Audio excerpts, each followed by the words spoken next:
கடனின் மேல ஒரு ஆளுக, சமாதான குறைவுகள் மேல ஒரு ஆளுக, மன வருத்தங்கள் மேல ஒரு ஆளுக, எல்லாத்துலயும் அது என்ன பண்ணணும் அப்படின்னு சொன்னா நான் தான் அங்க ஆளுக. ஆமேன். உலகத்துல இருக்கிற சகல ஜீவராட்சிகளையும் ஆண்டவர் படைச்சிட்டு வந்து ஆதாமுக்கும் ஏவாளுக்கும் முன்பாகவும் ஆண்டவர் நிறுத்தி அவங்களுக்கு என்ன வாக்கு கொடுக்கிறாரு? என்ன வாக்கு கொடுக்கிறாரு? முயல் குட்டியை மட்டும் நீ ஆளுகை செய்வ, புறா குஞ்ச நீ ஆளுகை செய்வ, ஆனா சர்ப்பத்தை நீ ஆளுகை செய்ய மாட்ட அப்படின்னு நான் சொன்னாரு.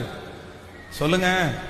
சகலத்தையும் எல்லாவற்றையும் ஆண்டவர் அவனுடைய கையில கொடுத்து இப்ப என்ன சொல்றாரு அப்படின்னு சொன்னா, நீ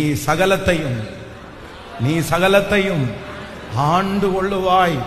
இப்போ சுத்தம் இல்லாதது சுத்தம் இல்ல மிருகங்கள், பேழையில அத்தனை ஜீவராசிகள் இருக்கிறது, ஒரே பேழை தான். ஆனா அந்த பேழைக்குள்ள இருக்கிற யானை திமிரிட்டு வெளியே வந்துருச்சுன்னா சொல்லுங்க, அவ்வளவுதான். நோவா ஒரு மிதி, 3 பிள்ளைகளையும் 3 மிதி மிதிச்சாலே முடிஞ்சு போயிருச்சு. ஆனா இல்லடா போய் படுறா, ஒழுங்கா சாப்பிட்டியா, போ யானை போய் படு, சிங்கமா நீ போய் படு.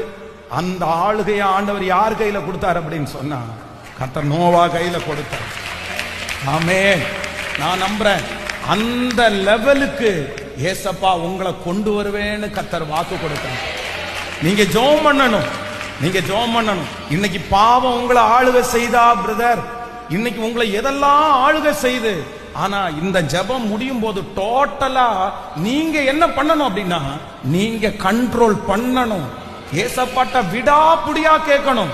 ஏன்னா ஏசப்பா நமக்கு வாக்கு கொடுத்திருக்காருல, நீ ஆளுகை செய்வேன்னு வாக்கு கொடுத்தாரு. இன்னும் அவரோடு கூட பாடுகளை சகிப்போமே, ஆனால் அவரோடு கூட ஆளுகையும் செய்வோம். அதனால இதற்கு பிறகு ஆண்டவருடைய பிள்ளைகள் கண்டிப்பாக நீங்க அதை விட்டுறவே கூடாது. கர்த்தர் என்னை ஆளுகை செய்கிறவனாய் ஆண்டவர் மாற்ற போகிறார்.